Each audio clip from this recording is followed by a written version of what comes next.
आज पंजाब में कांग्रेस सीएम चेहरे का ऐलान करेगी। वर्चुअल रैली के जरिए राहुल गांधी आज इसका ऐलान करेंगे। सूत्रों की माने तो सीएम की रेस में चन्नी सबसे आगे है। पार्टी के आंतरिक सर्वे में मुख्यमंत्री पद के दावेदारों में चन्नी ही सबसे आगे बताए जा रहे हैं। हालांकि प्लान से एक दिन पहले एक बार फिर सिद्धू के बगावती तेवर दिखाई दे रहे हैं।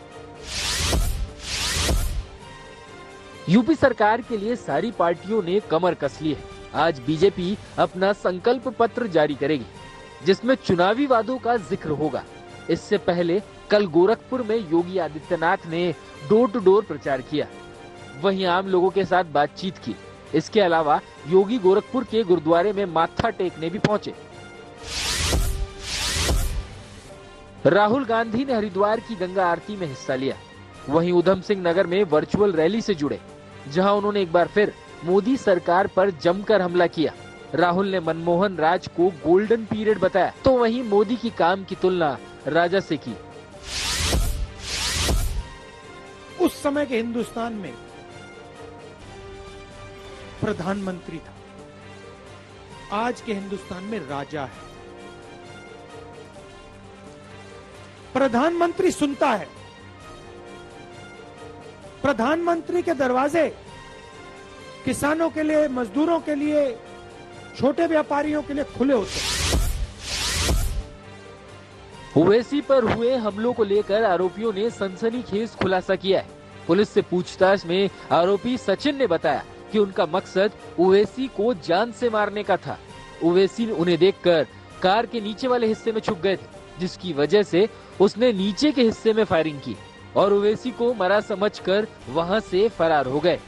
पुलिस में दर्ज बयान के मुताबिक दोनों 15 दिन से लगातार ओवैसी का पीछा कर रहे थे। मेरठ की रैली में भीड़ की वजह से टोल प्लाजा में हमले का प्लान बनाया। पुलिस आरोपियों के बयान को क्रॉस चेक कर रही है। आरोपियों की कॉल डिटेल्स ओवैसी ने अपने ऊपर हुए हमले की तुलना गाली पर गोली चलाने वालों से की है। हमले के बाद ओवैसी ने पहली बार छपरौली में जनसभा की, जहां ओवैसी ने कहा कि जिन्होंने गांधी को गोली मारी थी उन्होंने ही उन पर हमला किया है। आप गोली से हमारी आवाज को नहीं दबा सकेंगे, याद रख लीजिए। अगर एक ओवैसी मरेगा तो मरना तुमको भी है, मुझे भी। लाखों पैदा होंगे, हमारी सोच को, आवाज को नहीं दबा सकते गोली से।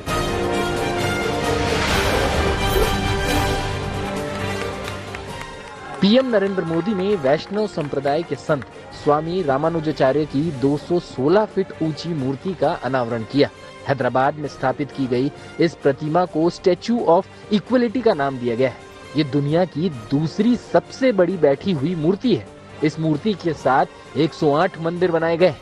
पीएम मोदी ने अनावरण से पहले पूजा कार्यक्रम में हिस्सा लिया, वहीं मंदिर की परिक्रमा की। यूपी में स्कूल कॉलेज को खोल दिया गया है। हालांकि इस दौरान कोविड गाइडलाइंस का पालन करना होगा। कोरोना केस में कमी के बाद योगी सरकार ने ये फैसला लिया था। कॉलेज खोले जाने को लेकर केंद्र की गाइडलाइंस के मुताबिक परिसर को सैनिटाइज करके रखना होगा, सोशल डिस्टेंसिंग का पालन करना होगा, स्कूलों में भीड़ जुटाने वाले कार्यक्रम आयोजित नहीं होंगे, मास्क पहनना अनिवार्य होगा, बोर्डिंग स्कूल्स में 2 बेड्स के बीच उचित दूरी रखनी होगी। दिल्ली में पिछले 24 घंटों में कोरोना के 1604 नए केस सामने आए हैं। वहीं इस दौरान 17 लोगों की मौत हो गई। वहीं कोरोना से 3324 लोग ठीक भी होकर गए। दिल्ली में सक्रिय मामले इस वक्त 9979 हैं। कर्नाटक में हिजाब पर बवाल के बीच सरकार ने स्कूलों में ड्रेस कोड नियम लागू रखने का फैसला किया है। मुख्यमंत्री बासवाराज बोम्मई की अध्यक्षता में बैठक के बाद कहा गया कि हाईकोर्ट में सुनवाई तक ड्रेस कोड नहीं हटाया जाएगा।